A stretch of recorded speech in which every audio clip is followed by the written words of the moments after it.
আসসালামু আলাইকুম সুপ্রিয় নিবন্ধন পরীক্ষার্থীবৃন্দ।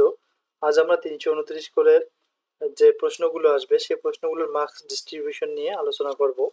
আশা রাখি যারা 329 কোণের পরীক্ষা দেবেন অর্থাৎ সামাজিক বিজ্ঞান অনুষদ 7টা সাবজেক্ট ভিত্তিক 10 ইউনিটের যারা পরীক্ষা দেবেন তাদের সম্পর্কে একটা আলোচনা করা হবে এবং কোন প্রশ্নে কত মার্কস থাকবে, কিভাবে লিখবেন, কতটুকু আনসার করবেন, প্রশ্ন কি রকম আসতে পারে, এ ধরনের ডিটেলস তথ্য আপনাদের কাছে শেয়ার করব। সো চলুন আমরা শুরু করি। আমরা এখানে লক্ষ্য করতেছি যে 18তম শিক্ষক নিবন্ধন পরীক্ষা 329 কোডের মার্কস ডিস্ট্রিবিউশন। প্রতিটি প্রশ্নের একটি, দুটি বা তিনটি অংশ থাকতে পারে এবং নম্বর বন্টন 1, 3, 6 বা 2, 3, 5 ইত্যাদি হতে পারে। তাহলে আমরা বুঝতেছি যে প্রতিটি প্রশ্নের একটি, দুটি বা তিনটি অংশ থাকতে পারে এবং নম্বর বন্টন 1, 3, 6 বা 2, 3, 5 এরকম করে 10 মার্ক থাকবে একটি করে প্রশ্ন। তার মানে বোঝা যাচ্ছে, তাহলে বোঝা গেল যে প্রশ্নের তিনটি অংশ থাকতে পারে। যেমন এরকমও প্রশ্ন হতে পারে, মেকিয়াভেলিবাদ কি?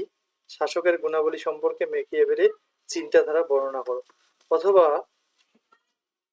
মেকিয়াভেলি কি হিসেবে পরিচিত? মেকিয়াভেলিবাদ কি? শাসকের গুণাবলী সম্পর্কে মেকিয়াভেলির ধারণা। এ ধরনের মার্ক ডিস্ট্রিবিউশন করে দেওয়া থাকতে পারে। অথবা আমরা আরেকটা টপিক দেখি যে এরকমও থাকতে পারে, আধুনিক যুগের তিনজন দার্শনিকের নাম লিখো। এখানে 1 মার্ক দিল। মেকিয়াভেলিবাদ কি? এখানে তো 3 মার্ক। তারপরে বললো শাসকের গুণাবলী সম্পর্কে মেকিয়াভেলির চিন্তাধারা আলোচনা করো। শাসকের গুণাবলী সম্পর্কে মেকিয়াভেলির চিন্তাধারা এখানে দিলে 6 মার্ক, 5 না 6 হবে। তাহলে এই হলো 10 মার্ক। তা আপনারা যদি, আমরা যে পিডিএফ বা যে সাজেশনটা আপনাদের দিয়েছি আমরা কিন্তু এ রিলেটেড দিয়েছি, ক খ ক। আসলে এ রিলেটেড আমরা যদি প্রশ্ন যদি পড়ি, এখানে এ রিলেটেড আসলেও আমরা অ্যান্সার করতে পারবো, এ ধরনের আসলেও আমরা অ্যান্সার করতে পারবো। তাই আমাদের যদি সিলেবাস যদি কমপ্লিট থাকে, প্রশ্নের ধরন বা কোয়ালিটি যেমনই হোক আমরা কিন্তু পরীক্ষায় লিখতে পারবো। তাই আশা করি আপনারা বিষয়টি বুঝছেন। যেভাবেই পড়েন আপনারা সিলেবাস কমপ্লিট করেন, দেখবেন পরীক্ষায় কমন পাবেন। আমরা কিন্তু এইরকম ভাবে আমরা যে পিডিএফটা আপনাদের দিয়েছি এভাবেই কিন্তু দিয়েছি। তার মানে এখান থেকে মেকিয়াভেলি দ্বারা আসলে কেন পাবেন না, তারপরে এই গুণাবলী সম্পর্কে কেন পাবেন না? চলুন আমরা দেখি উত্তর ডিস্ট্রিবিউশন, উত্তর কতটুকু লেখা যায়। ক নাম্বার ছিল আধুনিক যুগে তিনজন দার্শনিকের নাম, হাবস, লক ও রুসো। খ নাম্বার যেমন এই যে মেকিয়াভেলিকে কেন, মেকিয়াভেলিবাদ বলতে কি বোঝো, আমরা এখানে খ নাম্বার একটু আলোচনা করে দিয়েছি যে মেকিয়াভেলি আসলে কি, কিভাবে লিখবেন। দেখেন 4 নং প্রশ্ন তো আমরা কিন্তু কোনো ভূমিকা দেইনি, ভূমিকা না দিয়ে আমি ভূমিকার মতো 2-3 লাইন খাতায় এইভাবে লিখতে পারেন যে মেকিয়াভেলি তার বিখ্যাত দ্য প্রিন্স গ্রন্থে মেকিয়াভেলিবাদ সম্পর্কে বিস্তারিত আলোচনা করেছেন। 16শ শতাব্দীর রাষ্ট্রচিন্তার ইতিহাসে সর্বাপেক্ষা উজ্জ্বল নক্ষত্র হলেন নিকোলো মেকিয়াভেলি।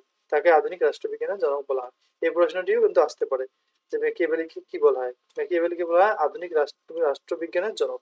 আর এমনি রাষ্ট্রবিজ্ঞানের জনক বলতে সেটি হবে এরিস্টল। এখন চলেন আমরা দেখি মেকিয়াভেলিবাদ কি। নিম্নে মেকিয়াভেলিবাদ সম্পর্কে আলোচনা করা হলো। মেকিয়াভেলি তার বিখ্যাত দ্য প্রিন্স গ্রন্থে রাজপুত্রের কর্তব্য, মানুষের চরিত্র, রাষ্ট্রের প্রশাসন ও রাষ্ট্রের ঐক্য সাধন ইত্যাদি বিষয় নিয়ে আলোচনা করেছে। মেকিয়াভেলি তার শাসককে ভালোবাসা, প্রেম প্রীতি, দয়া দাক্ষিণ্য সবকিছু বাদ দিয়ে প্রতারণা, কপটতা ও নিষ্ঠুরতার মাধ্যমে মানুষের অন্তরে ভীতির উদ্রেক করার যে নীতি শিক্ষা দিয়েছেন এবং নৈতিকতাকে ধর্মকে ও নৈতিকতাকে নির্মমভাবে পদদলিত করার যে অবাধ স্বাধীনতা প্রদান করেছেন, তার জন্য তাকে ইতিহাসে অত্যন্ত নিষ্ঠুর রায়ের সম্মুখীন হতে হয়েছে। রাষ্ট্রচিন্তার ইতিহাসে তার নাম মেকিয়াভেলিবাদ নামে এক ঘৃণিত ও কুখ্যাত মতবাদের সাথে সম্পৃক্ত হয়ে গেছে।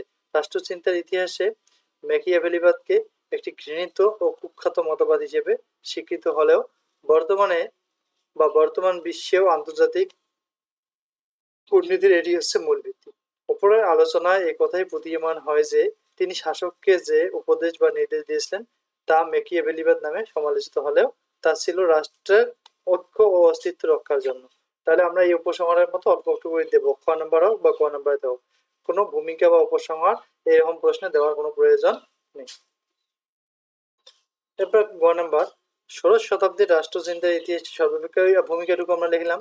শাসকের গুণাবলী কেমন হতে হবে? শাসক হতে হবে দেশপ্রেমিক, শাসক বিশ্বস্ত হবেন, শাসক নিষ্ঠুর হবেন, রাষ্ট্রের অস্তিত্ব বড় ধর্ম ও নৈতিকতা নয়, শাসন কার্যের দক্ষতা প্রয়োজন, ধর্ম নয়। এভাবে 5-6টি লিখতে পারেন। চলুন আমরা আমাদের সিলেবাসটি আপনাদের দেখাচ্ছি। সিলেবাসে কীরকম করে ডিস্ট্রিবিউশন করে দেওয়া আছে আপনাদের, আমরা সেটিও একটু দেখে নিই। তাহলে আরও এখন কমপ্লিটলি জানতে পারবেন যে আসলে কীরকম হতে পারে আপনাদের কোশ্চেন। একটু লোডিং নিচ্ছে। আমরা এখানে দেখতেছি আমাদের এটি হচ্ছে, আমি জুম করতেছি, দেখেন এখানে এটি হচ্ছে সিলেবাস এনটিআরসি কর্তৃক প্রকাশিত সহকারী শিক্ষক সামাজিক বিজ্ঞান পদের লিখিত পরীক্ষার সিলেবাস। পদের নাম সহকারী শিক্ষক সামাজিক বিজ্ঞান। সামাজিক বিজ্ঞান এখানে বলছে বিষয় কোড হবে 329। সামাজিক বিজ্ঞান বিষয়ে প্রতিটি ইউনিটে বা ইউনিট থেকে একটি করে মোট 10টি প্রশ্ন থাকবে। তার মানে 10টি প্রশ্নতে আপনাদের 10 100 মার্ক হবে। তাহলে 10 মার্কের জন্য আপনি সময় পাবেন, যদি আমরা 3 ঘন্টা ভাগ দেই, মনে করেন 3 ঘন্টা মানে হচ্ছে আমাদের 180 মিনিট। 180 মিনিটে আমার 10টা প্রশ্ন লিখতে হবে। তার মানে 18 মিনিটে একটা প্রশ্ন আপনাদের কমপ্লিট করতে হবে। তাহলে কমপ্লিট টাইমটি আপনারা কমপ্লিট হলেন যে একটা প্রশ্ন কতটুকু সময় দেওয়া লাগবে, 18 মিনিটের মধ্যে আপনার একটা প্রশ্ন লিখতে হবে। কারণ 10টি প্রশ্ন লিখতে গেলে আমাদের সময় লাগবে 18 10 180 মিনিট। অবশ্যই আমরা 180 মিনিট সময় পাবো, এর মধ্যে আমাদের অন্যদিকে কিন্তু 10-15 মিনিট চলে যাবে, অর্থাৎ আমরা 17 মিনিট করে কিন্তু সময় পাবো। তাহলে 17 মিনিটের মধ্যে আমাদের একটা প্রশ্ন কমপ্লিট করতে হবে। এরপরে দেখেন প্রতিটি প্রশ্নের একটি, দুটি বা তিনটি অংশ থাকতে পারে এবং নম্বর বন্টন 1 3 6 অথবা যেটা আমরা একটু আগে বললাম অথবা 2 3 5 ইত্যাদি হতে পারে। একটি ইউনিটের বিভিন্ন অংশ সমন্বয় করে একটি পূর্ণাঙ্গ প্রশ্ন করা যেতে পারে। প্রশ্ন প্রণেতাগণকে ব্লুম টেক্সোনমির জ্ঞানমূলক উদ্দেশ্য ও সকল স্তর বিবেচনা নিয়ে প্রশ্ন করতে হবে, অর্থাৎ জ্ঞান থাকবে, অনুধাবন থাকবে, প্রয়োগ উচ্চতর দক্ষতার প্রশ্ন থাকবে। সেক্ষেত্রে উচ্চতর দক্ষতায় 20 মার্ক থাকবে। তার মানে আমরা যে গ নাম্বারটা বলেছিলাম, আমাদের যে সাজেশন দেখালাম গ নাম্বারটাতে একটু বেশি লিখতে হয়, এই গ নাম্বারটা থাকতে হবে 20%। তাহলে বোঝা যাচ্ছে সৃজনশীলের মতোই প্রশ্ন হবে। আপনারা এটুকু আবার রিয়েলাইজ করে সুন্দরভাবে দেখতে পারেন। আর যাদের 10টা ইউনিটের বিভিন্ন বিষয়গুলো জানা, আমরা কিন্তু এই 10টা ইউনিট থেকে কিন্তু আমরা আমাদের সাজেশনটি তৈরি করেছি। এখানে দেখেন প্রথম ইউনিট রাষ্ট্রবিজ্ঞান সম্পর্কে আছে, এগুলো আমরা অলরেডি দেখাইছি। প্রথম ইউনিট রাষ্ট্রবিজ্ঞান, দ্বিতীয় ইউনিট আছে এই যে দেখেন বাংলাদেশের অভ্যুদয় সংবিধান সম্পর্কে। তৃতীয় ইউনিট হচ্ছে ইউনিট 4, সেটা হচ্ছে সাজকর্ম ও সামাজিক সমস্যাটি সমাজকর্ম আসলে হবে ও সামাজিক সমস্যা, ওনারা ভুল করছে। তার 5 নম্বর ইউনিট হচ্ছে অর্থনীতির মৌলিক ধারণা। 6 নম্বর হচ্ছে বাংলাদেশের অর্থনৈতিক উন্নয়ন। 7 নম্বর হচ্ছে বাংলা সাধারণ ইতিহাস পরিচিতি। 8 নম্বর ইউনিট হচ্ছে ইসলামের ইতিহাস ও সংস্কৃতি। 9 নম্বর ইউনিট হচ্ছে প্রাকৃতিক ভূগোল। আর 10 নম্বর ইউনিট হচ্ছে বাংলাদেশের প্রাকৃতিক ও অর্থনৈতিক ভূগোল। তাহলে এই 10টি কন্টেন্ট থেকে আপনাদের 10টা প্রশ্ন হবে। তো thank you for watching this video. যদি ভালো লাগে প্লিজ সাবস্ক্রাইব করবেন।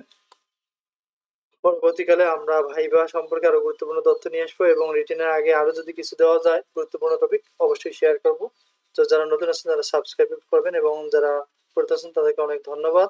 Please share this video and অবশ্যই লাইক কমেন্ট করবেন। এরপরে আপনাদের কোনো কিছু জানার থাকলে অবশ্যই কমেন্ট করবেন। See you another video. আসসালামু আলাইকুম।